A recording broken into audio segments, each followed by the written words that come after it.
And we're live. I don't know how many people are going to show up for this actually in live. I'm guessing a lot of you will be watching this in person because I know like after a loss like this, and this was a huge blow to the Jazz, I wouldn't want to go to stream about the Jazz losing and like relive it. But for anyone who comes up and comes here live, thanks for joining us. Um, but yeah, rough loss for the Jazz. Um, I don't know, like I want to come on here and be positive and talk about how the Jazz can come back and win the series, which they totally. It's going to be very, very difficult, and the Jazz are going to have to fix a lot of things that they haven't been doing good this series or doing well, whatever the correct grammar is there. The Jazz need to fix a lot if they want a chance at winning, even with Kawhi Leonard being out, because Paul George just showed that he is a viable first option in the playoffs. Um, I don't like if the Clippers end up beating the Jazz in this series and move on. I don't like the Clippers' chances to move on to the finals, even with how good they've been playing. They like the Clippers. Honestly, they're not. They haven't played great most of the games this series, and that's probably a hot take. Um, the Jazz just haven't been playing good enough to beat them.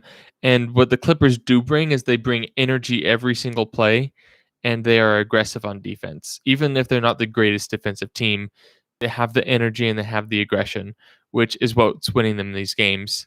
And they have enough good shooters that they hit enough shots to put up more points than the Jazz are putting up. So that's what the Clippers are winning. Why they're winning. Without Kawhi Leonard, I can't see them getting past the Suns. Sorry. But that's my take on the Clippers. That's kind of, and I guess my hot take on Clippers actually aren't playing good this series, which is making the Jazz look even worse. I'm sure a lot of people will disagree and talk about how great they are, but honestly, I don't think, and this is the eye test. The stats don't back this up a whole ton, but yeah, let's get into it. First off, with the Clippers, Paul George was incredible. 37 points, 16 rebounds, 5 assists. He was 12 for 22 from the field. A lot of people were doubting him. He played pretty bad at the beginning of the series. He almost had a 40-point game tonight. So he's one of the, like, if he didn't step up like this, the Jazz probably would have pulled out this game, which would have been a miracle with how the Jazz were playing. The only bright side of this game for the Jazz was Bojan in the first quarter. And he had a couple big shots down the stretch as well. But Bojan in the first quarter, that was the best Bojan,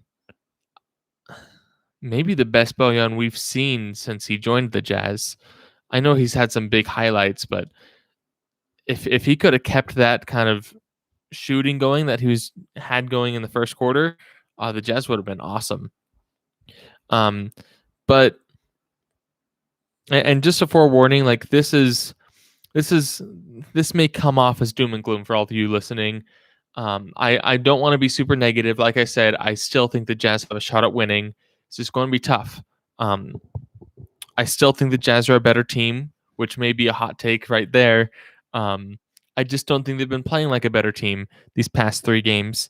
And I'm going to highlight a few reasons that I've been noticing of why I think they haven't been playing like a better team, even though they are the better team.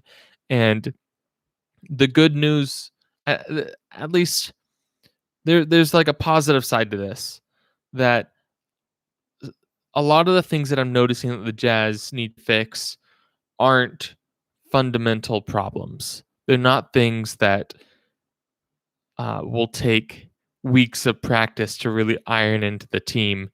They're things that they're little tweaks that if players realize it and they decide to change their game, then the Jazz can turn this around, win the next 2 games, and go be ready to play the Suns, hopefully with a healthy Mike Conley in the conference finals. Yeah. So the first thing I want to talk about, well, I'll start with a team before I start singling out players.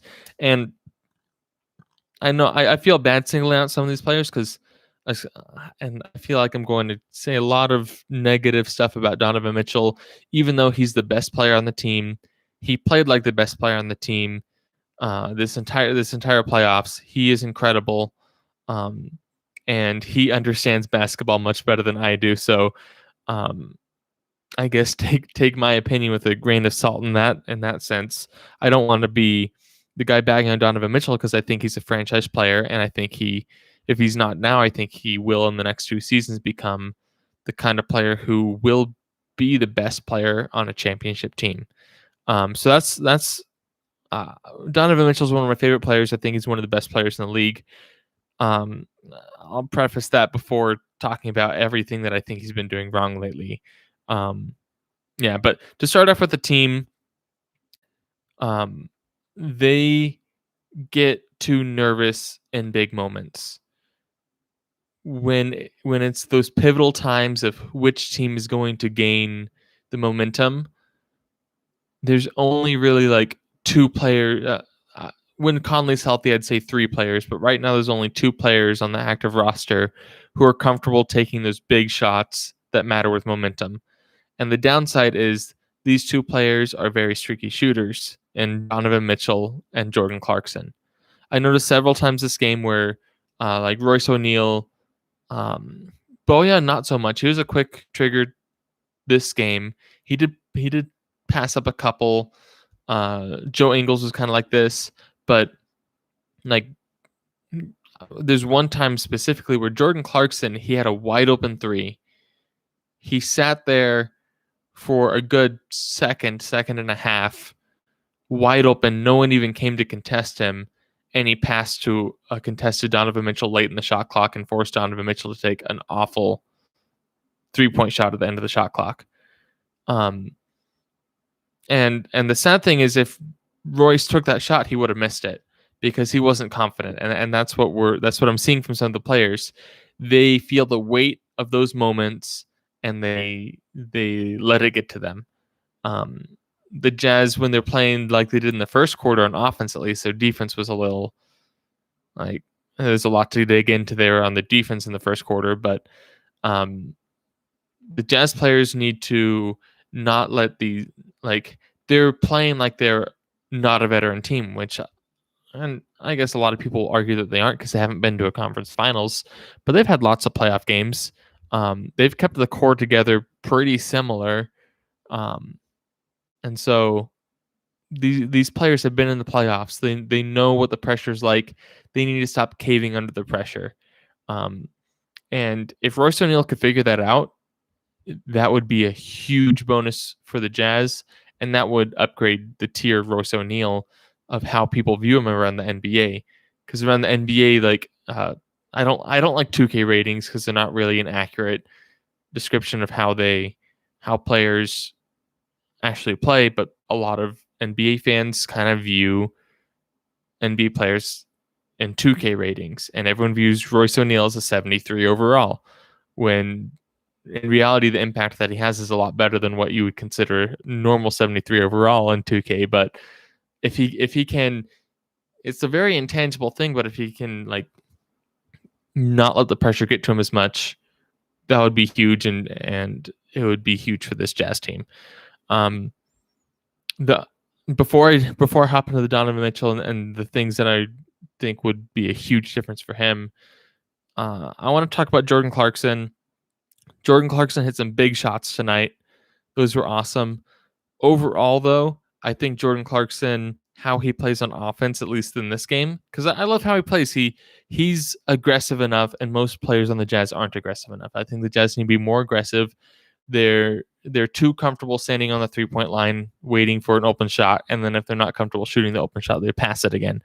Which I like. When they get an open shot, they need to take it, and when defense is committing too much to the 3-point line, they need to be aggressive like Jordan Clarkson. Jordan Clarkson is fine taking it inside whenever he wants, or taking a 3-pointer whenever he wants. Then again, I feel like that was part of the problem tonight. Jordan Clarkson was he was forcing things too much. I'll put it that way. I loved some of the plays that he made, but at the same time, like a couple plays after he had that technical on Batum, which was a I was okay with all the technical and flagrant fouls the refs called, except for that one on Batum. I think that one was bogus. Um, but after that technical on Batum, emotions were high, and he went and took an awful shot like 2 possessions later because he was trying to like use that as a launching pad, which I wanted the Jazz to use that as a launching pad, as a motivator, and they did a little bit, but a launching pad, you shouldn't be taking awful shots. When you say, okay, let's get motivated, start this comeback starting now, that's not okay. I'm gonna force a tough shot, and then if it goes in, great. But it's no. Let's get into our game plan and execute how we know we can execute. Um, so there were long stretches of this game where I wanted Jordan Clarkson just not be in there because I feel like he was doing more harm than good with some of the shots he was taking. That being said, statistically, he didn't have an awful game. He was 5 for 12 shooting, 4 for 9 from the 3-point line.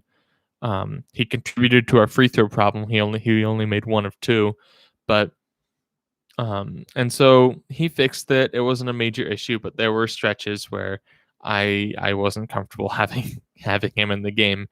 Obviously, Quinn Snyder is smarter than me in basketball, so I'll concede there. Um, getting I talked about like the passive issue that the team's like not comfortable under the pressure. I feel like Joe Ingles, typically he's not that way, but I don't know. He just something felt off when he got the open shots. He tried to, I don't know. He wasn't in rhythm. It's like when you're learning to shoot a basketball and you're a kid, so you're not very strong. So you start throwing the ball and trying to throw it into the hoop instead of shooting it into the hoop. I felt like that's kind of what Joe Ingles was doing. That's why he was breaking a lot of his threes, and he was only 1 for 5 from the 3-point line tonight. So that was a major, and that's not just Joe Ingles. I saw that with Ingles. I saw that with O'Neal. I've seen that with Niang almost this whole series. Even though Niang had a pretty awesome Dirk Nowitzki fadeaway jumper, I'd love to see him pull that out a little more often. Let's get to Mitchell.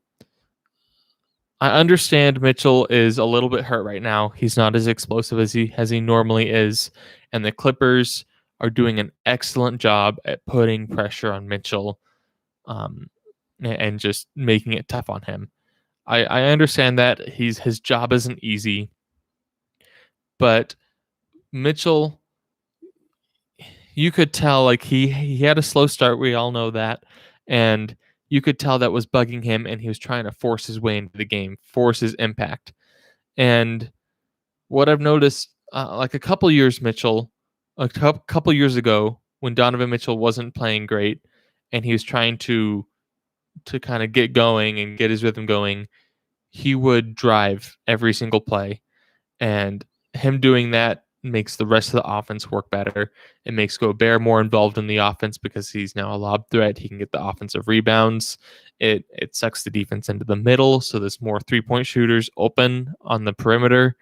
So whenever Mitchell goes into the paint, good things happen. I've noticed a lot more this season, and specifically this game. It was really bad this game, I think. And granted, he was injured, so he's not as explosive. He wasn't as comfortable doing that. But Mitchell, he would take contested deep threes whenever he wanted to get things going. And he's a good 3-point shooter, but that's not his shot. That's not how he gets things going.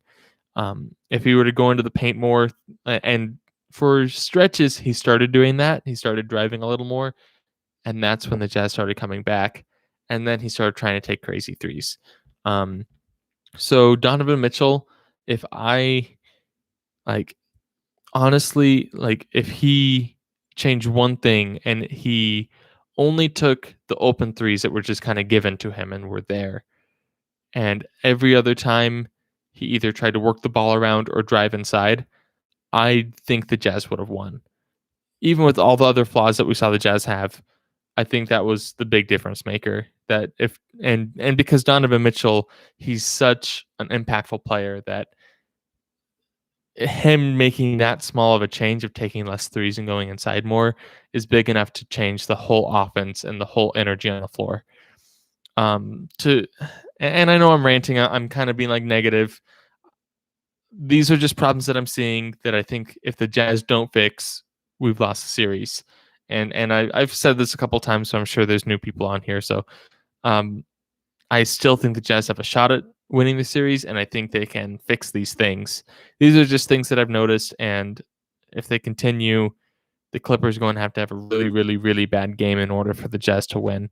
So, one more thing before I hop into the comments, or actually, no, yeah, one more thing. I won't go through the team stats. There wasn't anything terribly exciting there.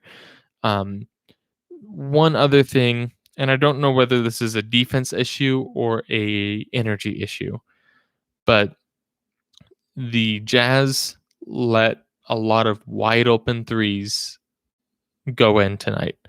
Um, they had lots of defensive breakdowns, so I guess there's a defensive issue there where someone's just left open. And granted, the Clippers were playing small. They were forcing Gobert to guard a 3-point shooter. So a lot of tonight, Gobert was guarding man, I don't know his first name. I don't know. If you know his first name, you can comment it. But his last name's Man, or he was guarding Batum, which neither of them are great 3-point shooters, but they can hit a 3-point shot. And it was putting Gobert in an awkward position where he couldn't impact as well as he could, as well as he normally does, I should say. I don't know that. And that being said, I feel like the Jazz need to figure that out defensively, or maybe they just need to test a small ball lineup when the Clippers do that. And when the Clippers do that, the Jazz need to let Gobert feast on the offensive end. They don't have as many post up plays for Gobert, and they've done that. They've posted Gobert up a couple times in the season, and he's killed it, especially on smaller defenders. Gobert is part of that passive issue on offense, though. He doesn't want to take the big shots, and I actually saw a time where Joe Ingles was chewing him out for that. Where I think it was, he had it was like Jackson, I think, was guarding Gobert in the post, and Ingles passed the ball to Gobert, and Gobert passed it right back, and Ingles chewed him out for that. So we need to see Gobert being a little more aggressive when they're running those small ball lineups to make it hurt. Otherwise, if it's not hurting, then it's going to hurt the Jazz, and it's not going to hurt the Clippers. So, but getting back to defense, so with that, the spacing was a little weird. The Clipper spacing was great because Gobert was trying to stay in the paint, and then as soon as they passed it to the open guy in the corner, he would have to rush out. Now the paint's wide open. He's rushing out. It's an easy drive. And they ran this play like 5 times in a row right towards the end in the minutes where the Jazz had a shot of coming back, where Paul George, he would drive right. Gobert would step up to try to stop it. Paul George would pass it into the corner. Gobert would run to the corner, and he'd either get a 3 hit in his face, or he would take the pump fake, and whoever was in the corner at that time drives in and gets a dunk or a layup or whatever. And they kept running that, and the Jazz didn't make any change. But the bigger issue for the whole game was the Jazz, when they had a defensive breakdown, too many players are standing in the paint, and there's someone wide open on the 3-point line. The Clippers don't have a ton of sharpshooters, but they have a lot of people who can hit threes. And when the Jazz give them that time to sit there, look at the basket, and shoot, the percentage is going to be a lot higher. And my issue is, the defensive breakdowns need to be fixed. But my issue is not that the defensive breakdown happened, but that when it happened, the Jazz just gave up on the possession and moved on to the next one. Someone needed to call it out that was their mistake and show that it was their mistake by running out and trying to contest a shot.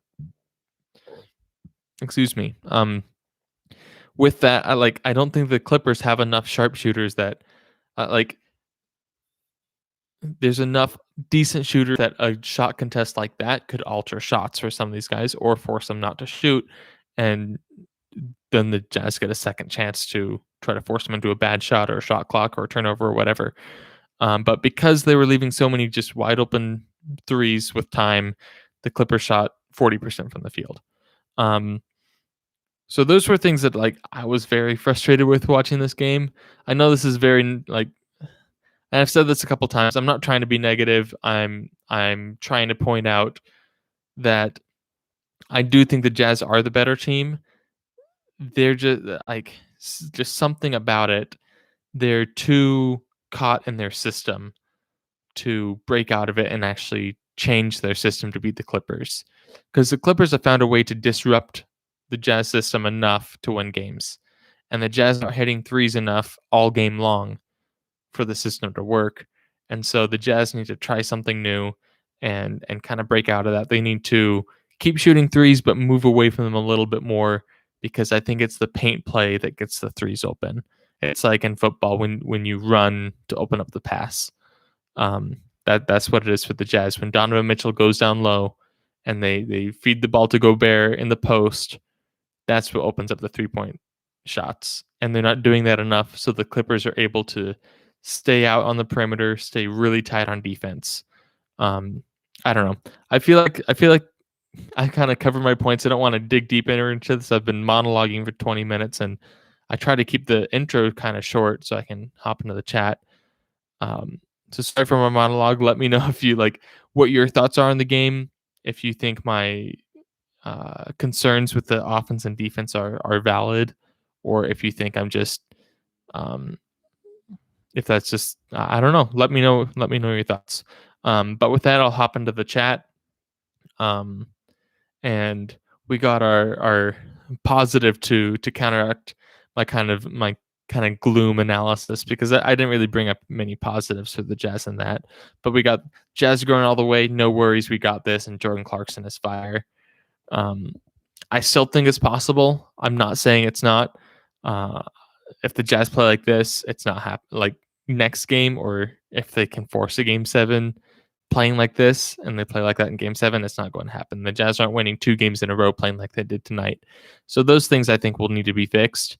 The good thing is we've seen the Jazz fix those things in the playoffs already this year. So it's not over. It's just going to be tough. That 1-3 Royce took could have changed the entire game, rimmed out. That's true.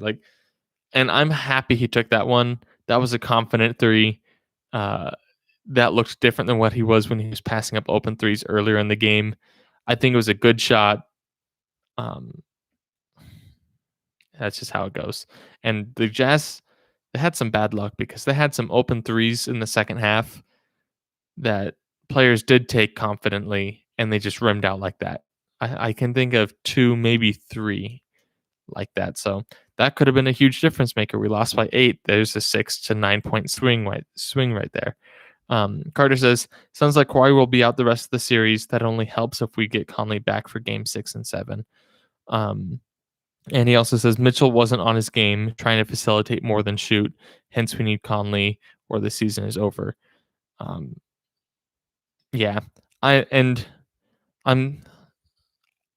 don't know how much of you like if you watch the game, they talked about it a little bit in the commentary, but Conley was talking about his injury, how he was feeling.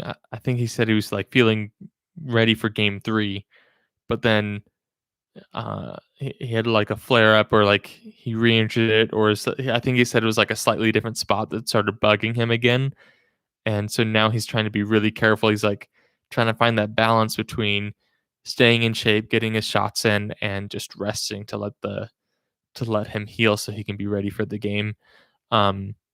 It sounds like it's a minor enough injury that if worst comes to worst, Conley could come back and play on it as it is now.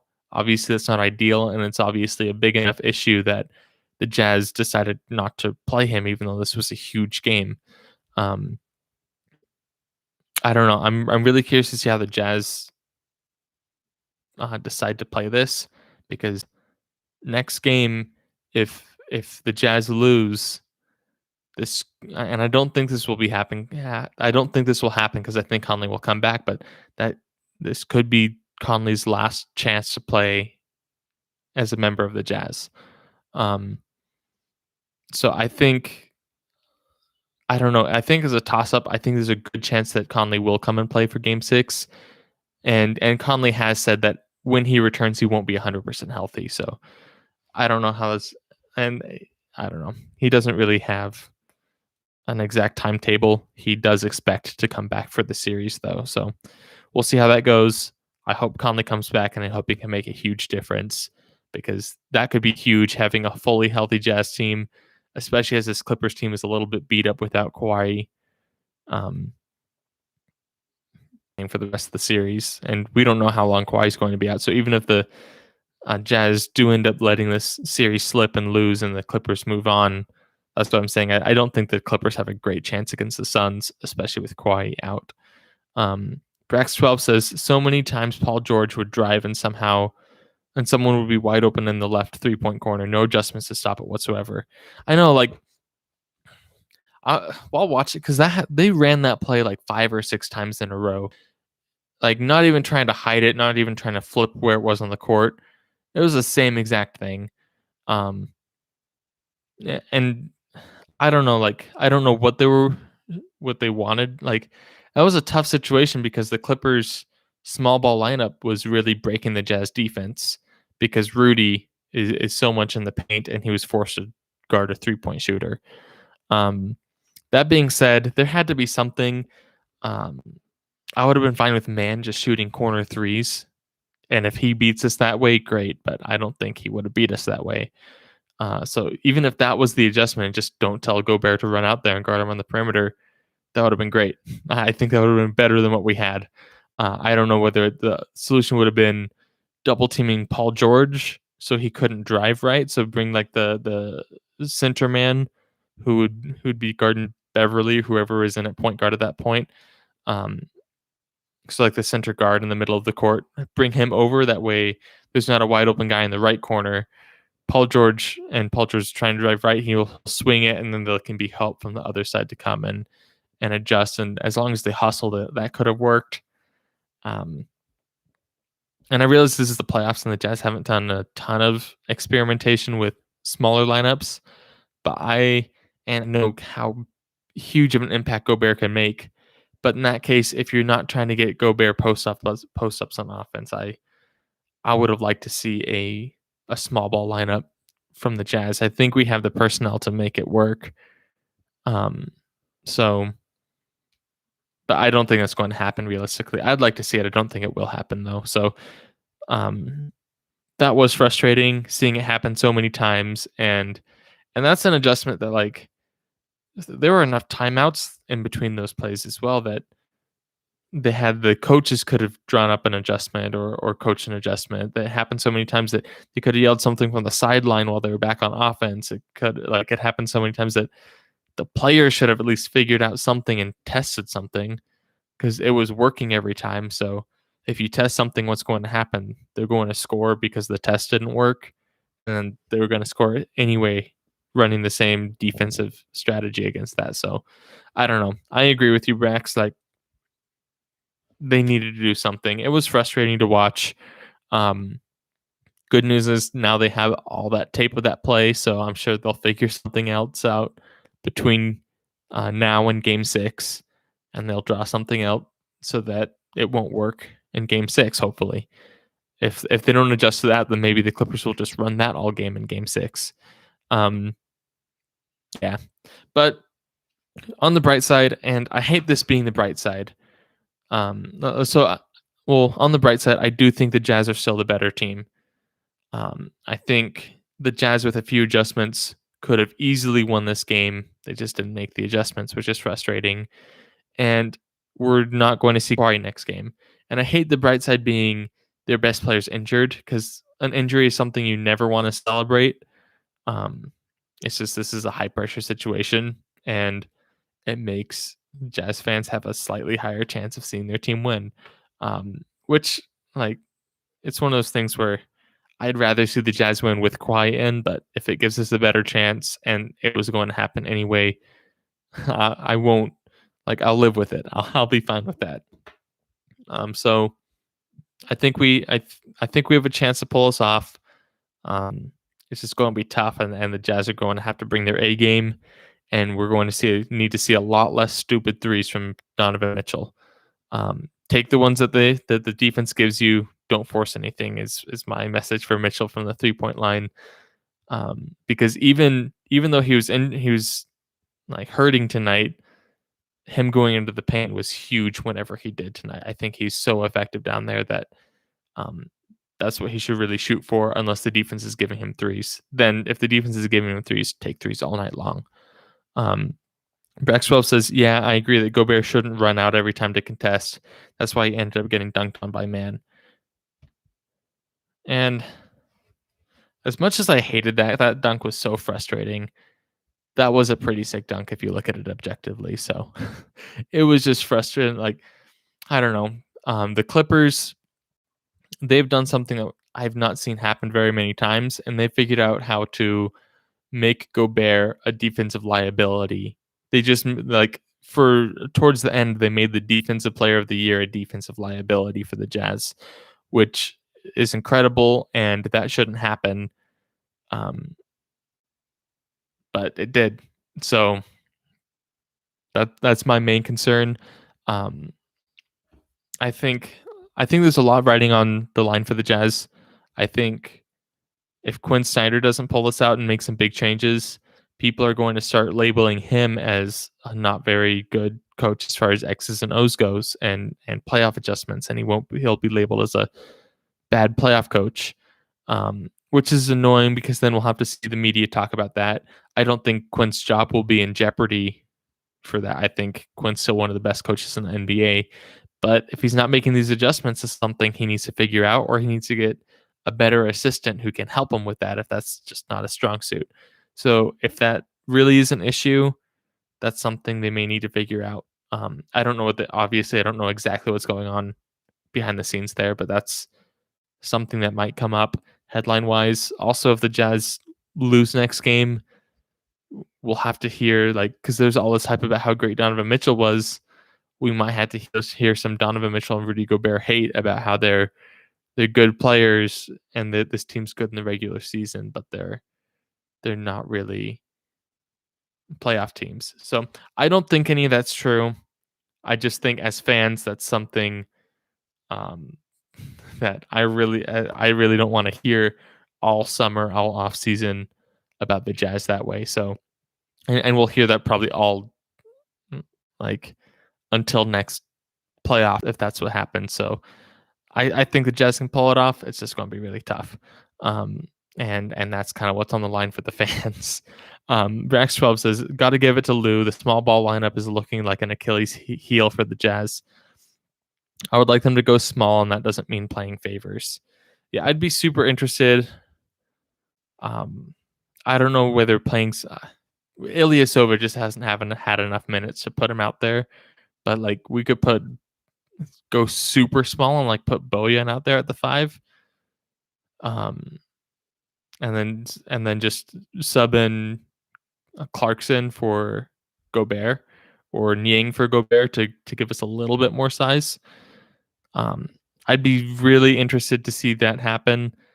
There's a lot at risk though, so I don't think they're going to test that out in a elimination game 6. But I don't know. I think that could have worked against the small ball, but I still think Gobert is underutilized in the post, and I think that's part of the Jazz.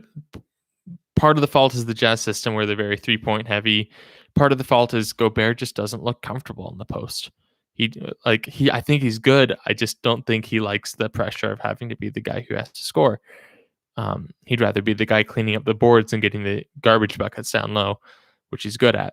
But if the Clippers play small ball, I think the first thing the Jazz need to do is start calling some post-ups for Gobert because he can dunk on people. He's way taller than what the defender would be. So rather than having Mitchell take a double-teamed 3 way above the arc, just get it into Gobert and have him dunk on man or whoever's guarding him at that point.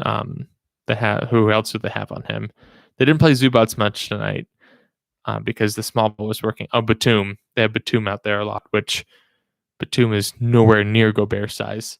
So, yeah, I think they need to mix it up. Don't stick to the 3s if they're not working.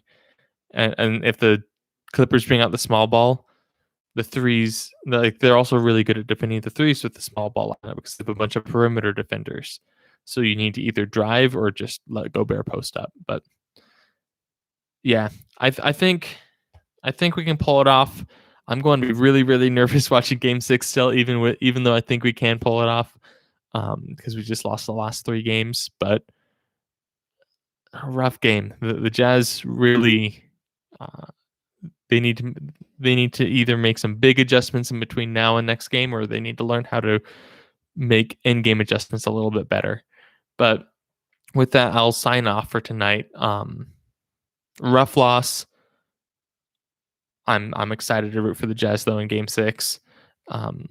Yeah, hopefully like you guys got something out of that. Maybe I saw something that you guys weren't quite seeing, or maybe you liked a solution I brought up. But yeah, let's see how they adjust for Game 6, and if they don't, that might be the end of the season, which will suck.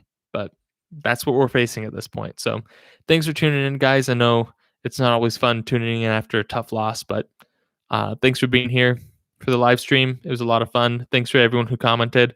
And yeah, go Jazz. Let's win Game 6 and 7. Thanks, guys.